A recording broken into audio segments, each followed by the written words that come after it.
প্লাবিত এলাকাতে নতুন বিপদ। বিদ্যুৎছিন্ন এলাকাগুলিতে অন্ধকারেই কাটাতে হচ্ছে বাসিন্দাদের বেশিরভাগকেই, কারণ জেলা জুড়ে ৮০,০০০ বিদ্যুৎ সংযোগ ছিন্ন করতে হয়েছে বিদ্যুৎ দপ্তরকে দুর্ঘটনার আশঙ্কায়। ওই সমস্ত এলাকাগুলিতে মোমবাতি কিংবা অন্য আলো জ্বালানোর কোনো সুযোগই নেই বলে জানাচ্ছেন প্লাবিতরা। জেলা জুড়ে ৬,০০০ মানুষকে ত্রাণ শিবিরে এনে তুলে রাখা হলেও বেশিরভাগ লোকজন গবাদি পশু ও তাদের জিনিসপত্র নিয়ে নিজেদের প্লাবিত এলাকাতেই থাকছেন।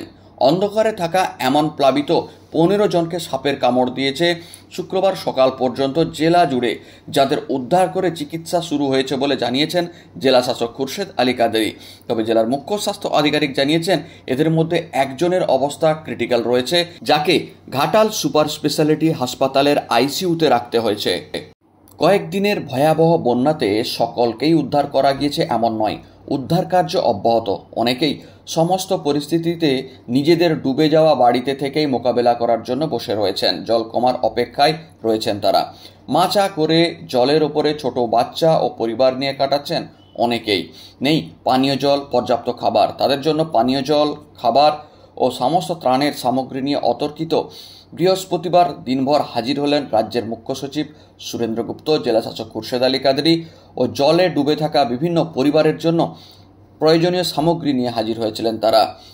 তাদের সঙ্গে ঘুরে সে সমস্ত জিনিসপত্র দেওয়ার সাথে সাথে তাদেরকে নির্দিষ্ট উদ্ধার কেন্দ্রে নিয়ে যাওয়ার জন্য পরামর্শ দেন এবং তাদের প্রতিশ্রুতিও দেন। কিন্তু এমন অনেক পরিবার ছিল যারা সেখান থেকে কোনোভাবেই সরতে চাইছিলেন না।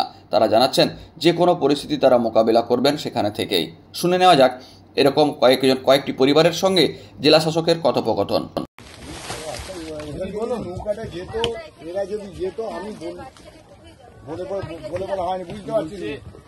আমি ডিএম আমাদের সঙ্গে সেক্রেটারি স্যার এখানে আমি জাস্ট একটা কথা বলতে চাই, আপনি চলে আসুন, আমি ব্যবস্থা করে দেব। বলুন বাড়ি ছেড়ে কোথায় যাবো? একটা বস্তা দাও, এই বস্তাটা দিয়ে গাড়ি আছে কিন্তু ধরে নিতে পারবেন? জলে ছেড়ে দিন না, আস্তে করে ভাসবে। আরাম খাবার দিয়ে দেন। এটা খাবার জাল আছে, সেফ জাল আছে, এটা খাওয়া যায়। ঠিক আছে, খাবার দিন কিছু 500 400 টাকা দিয়ে দিন। ত্রিপল দিন, ত্রিপল ছাড়া চাদর টাঙিয়ে আছে। এক ব্যাগই দিয়ে দেন। হ্যাঁ কি হলো? দিয়ে দেন, আর দুটো ত্রিপল দিয়ে দেন। হ্যাঁ দুটো ত্রিপল, আরেকটা দাও।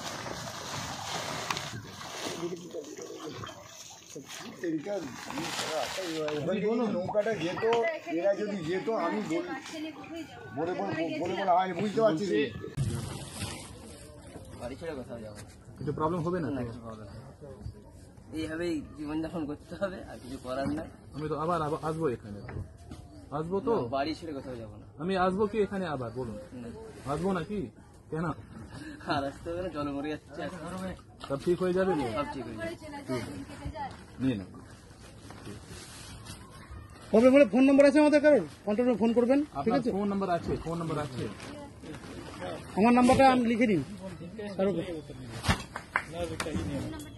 জেলা প্রশাসনের পক্ষ থেকে জানানো হয়েছে পশ্চিম মেদিনীপুর জেলা জুড়ে 10 লক্ষ মানুষ বন্যাগ্রস্ত, যাদের মধ্যে 6,000 মানুষকে উদ্ধার করে বিভিন্ন ত্রাণ শিবিরে রাখা হয়েছে। বন্যার জলে ডুবে থাকার জন্য বিভিন্ন জায়গায় বিদ্যুৎ ছিন্ন করা হয়েছে। 80,000 গ্রাহকের বিদ্যুৎ ছিন্ন রয়েছে। 2.5 লক্ষের বেশি কৃষকের চাষ ক্ষতিগ্রস্ত। প্রায় 1 লক্ষ হেক্টর শস্য ক্ষতির মুখে পড়েছে এই বন্যার কারণে। এই ধরনের পরিস্থিতি থেকে বন্যা কবলিত এলাকায় উদ্ধারকারী টিম সক্রিয় রয়েছে বলে জানিয়েছেন প্রশাসনের কর্তারা, যেখানে এনডিআরএফের টিম রয়েছে 2টি, এসডিআরএফ রয়েছে 4টি।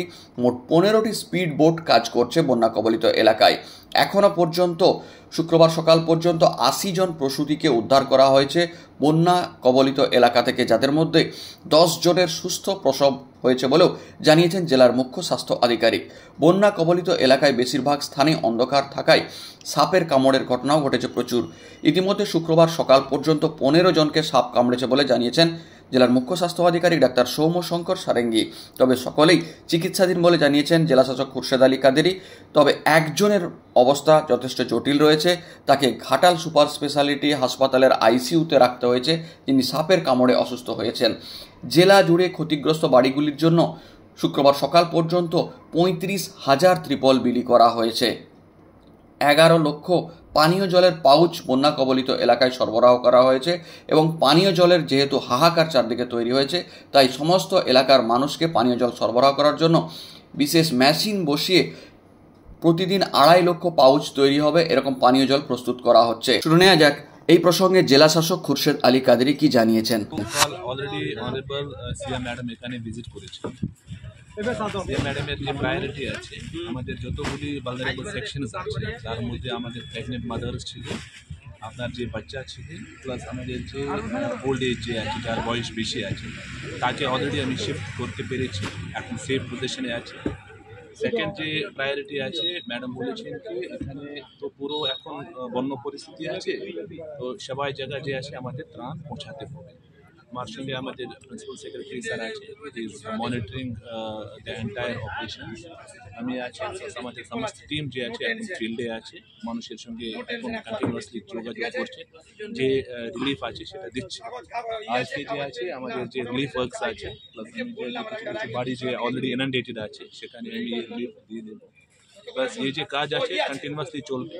আমাদের দাসপুর, চন্দ্রকোনা, ঘাটাল যে আছে, ইনফ্যাক্ট দেবরা আছে, হেভিলি এফেক্টেড আছে, সেখানে অনারেবল সিএম ম্যাডাম নির্দেশ দিয়েছেন যে সমস্ত মানুষের সঙ্গে থাকতে হবে, প্লাস যে যে দরকার আছে মানুষের কাছে পৌঁছাতে হবে। এই যে আমাদের এখন যে সিচুয়েশন আছে, আমি জাস্ট 2-3টা ফিগার বলতে চাই। আমাদের প্রায় 80,000 কনজিউমার্স আছে, ইলেকট্রিসিটি যে কনজিউমার্স আছে সে এফেক্টেড আছে। বেশ কিছু যে ট্রান্সফরমার্স আছে সেটা আউট অফ অর্ডার আছে। প্রায় 2 লাখ 2.5 লাখ ফার্মার্স যে আছে, চাষিরা আছে, তার ক্ষতি হয়েছে। প্রায় 1 লাখ যে হেক্টয়ার্স অফ প্যাডি ল্যান্ড আছে ওটা ইনান্ডেটেড। পানীয় জলের একটা সমস্যা দেখা দিয়েছে, পানীয় জলের সমস্যা দেখা দিয়েছে। হ্যাঁ, পানীয় জল নিয়ে সমস্যা যে আছে, আমাদের অলরেডি 3 মোবাইল ট্রিটমেন্ট ইউনিটস এখন অপারেশনাল আছে। Per day 2 lakh to 2.5 lakh এখন যে আছে প্রোডাকশন হচ্ছে, আমি ডিস্ট্রিবিউট করছি, কিন্তু চাহিদা প্রচুর আছে সেই নিয়ে যে আছে। ওর নৌকা যে এখন মিনস অফ কমিউনিকেশন অনলি আমাদের বোট আছে, এখন তো গাড়ি বাড়ি যাচ্ছে না, তো সেই নিয়ে আমাদের একটু লিমিটেশন আছে। কিন্তু আমি প্রত্যেকটা বাড়িতে, প্রত্যেকটা জায়গা যে যেখানে প্রয়োজন আছে সেখানে জল পৌঁছাবো। আজকে আরও যে আছে আমাদের যে স্কেল অফ রিলিফ আছে এটা বাড়বে। প্লাস আশা করছি যে প্রত্যেকটা মানুষের কাছে আমাদের সমস্ত যে অ্যাডমিনিস্ট্রেশন আছে পৌঁছবে। প্লাস আমাদের রিলিফ ক্যাম্পস অলরেডি অপারেশনাল আছে, প্রায় 6,000 যে আছে এখন আমাদের যে লোকজন আছে রিলিফ ক্যাম্পে আছে। আমাদের যে মাদার্স হাব আছে সেখানে যে আছে আমাদের প্রেগনেন্ট মাদার্সকে পাঠানো হয়েছে, প্লাস ডায়ালিসিস যে পেশেন্টস আছে যার প্রয়োজন আছে তার যে আছে ব্যবস্থা করা হয়েছে। প্রশাসনের পক্ষ থেকে একাধিক তৎপরতা সত্ত্বেও পানীয় জল সংকট এবং বিদ্যুৎ ছিন্ন থাকায় সাপের কামড়ের আতঙ্ক কিন্তু রয়েছেই। শুনে নেওয়া যাক বন্যা কবলিত এলাকার বাসিন্দারা কি বলছেন ঘাটালে। জল কমছে, জল কমলে কি হবে, কিন্তু কোনো কিছু সুব্যবস্থা হয়নি আমাদের। ঠিক আছে, আমাদের কেন প্রত্যেকেই বানভাসী মানুষের কোনো সুব্যবস্থা হয় বলেই মনে হয়। কারণ আমরা না পাচ্ছি পানীয় জল, না পাচ্ছি বিদ্যুৎ, না পাচ্ছি একটা আলোর সূচনা, না তো এখন তো কেরাসিন তেল নেই, কেরাসিন তেলও আমরা পাচ্ছি না, যে আমরা একটু লম্ফ জেলে বাজবো, মোমবাতিও পাচ্ছি না। অন্ধকারে সাপের উৎপাতের ভয়ে আমার দিকে মানে উৎকণ্ঠা সারাদিন সারা রাত কাটাতে হচ্ছে, বাচ্চা নিয়ে। সব একতলায় সব জল, প্রত্যেকটা মানুষের একদম। যাতায়াত কিসে করছেন? যাতায়াত এইরকম কারোর লোকের ডোঙায়, কোনো সরকারি খিয়া নেই, কিছু না। তারপরে আসার এত পর পানা ফানা গোটা খাল বিল সব ভর্তি, বাঁশ গাছ ফাঁস গাছ, কোনো পরিষেবা নেই। বেরিয়েছিলাম 5টায়, পৌঁছালাম এখন কটা বাজছে, এখন আর পৌঁছালাম। কোথায় যাবেন? আমাদের বাড়ি 10 নম্বর ওয়ার্ড। যাবেন কোথায়? যাবো এই সেন্ট্রাল বাস নিয়ে, কিছু যায়, কিছু বাজারে বাচ্চাদের খাবার ফাবার পৌঁছাতে হবে, কিছু তো সুবিধা নেই। এই জন্য যা পাওয়া যায় কিছু কিনবো, কিনে নিয়ে বাড়ি ফিরে। কি নাম? আমার নাম তারকেশ্বর বল্লভ। আমার যা কমছে বোধহয় 2 মাসেও কমবে না, যা হচ্ছে।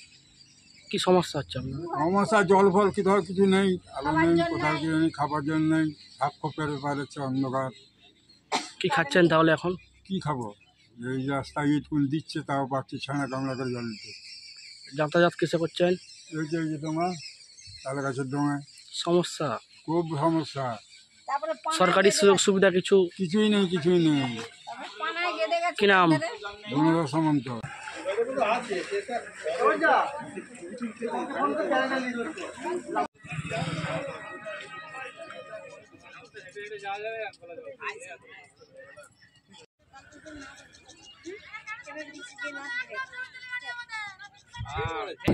বিএলআর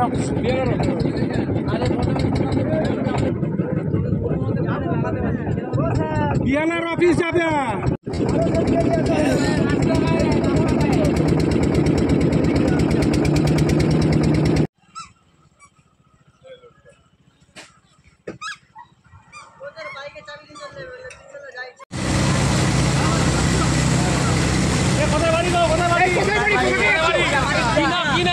কোথায় যাচ্ছ?